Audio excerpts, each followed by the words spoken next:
pang Summer Olympics po ang level ng kaba sa Family Feud right now.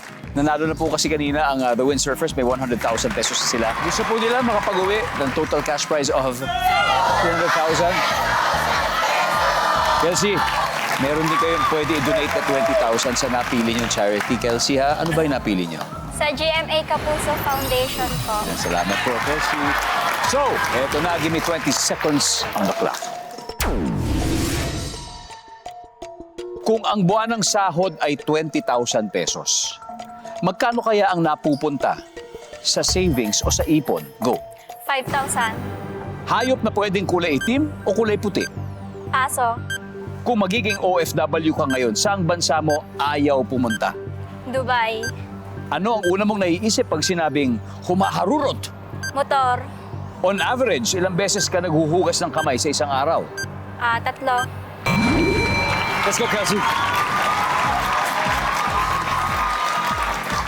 Kung ang buwan ng sahod ay 20,000, okay? Magkano kaya ang naiipon ng isang tao? Sabi mo yun nasa 5,000. Yan ay naitatabi. Ang sabi ng survey dyan ay... Hayop na pwedeng kulay itim o kulay puti, sabi mo yung aso. Survey? Yep. Kung magiging OFW ka ngayon, saan bansa mo ayaw pumunta? Sabi mo yung Dubai. Ang Dubai ay nasa UAE, United Arab Emirates. Survey says, good. Anong una mong naisip pag sinabing humaharurot? Sabi mo motorsiklo. Survey?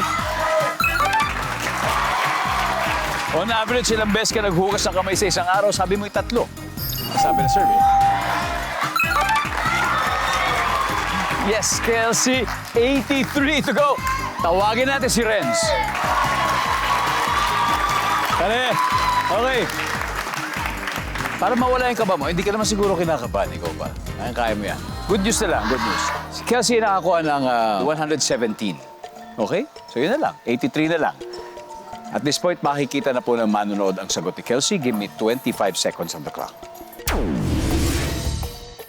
Kung ang buwan ng sahod ay 20,000 pesos, magkano kaya ang napupunta sa savings o sa ipon? Go. 10K. 10K.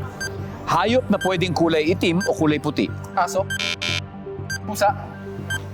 Kung magiging OFW ka ngayon, saan bansa mo ayaw pumunta? Sa Iraq. Ano una mo naisip kapag sinabing humaharurot? 5. On average, ilang beses ka naghuhugas ng kamay sa isang araw? 2. Let's go, Renz! Kung ang buwan ng sahod ay 20,000 pesos, magkano kayo napupunta sa savings? 10,000. Maganda yan, malaki-laki. Ang sabi ng survey ay...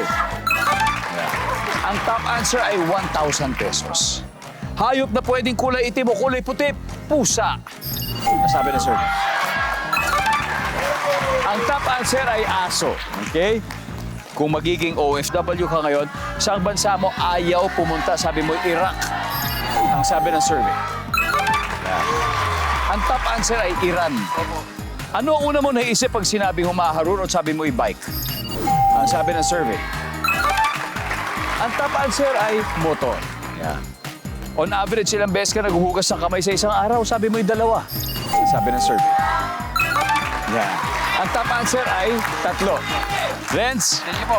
okay lang yun. Panalo pa rin naman kayo. 100,000 para sa Windsurfers ngayong araw. Congratulations, guys. At syempre, sa ating mga malulupit na atleta, Thank you so much. thank you very much. Thank you. Andrew, good luck sa qualifying. Good luck. Again, abangan nyo po ngayong Sabado ang Planet XP, 6:30 p.m. At makasama po dyan po ang ating mga windsurfers at si Miguel Tan Felix.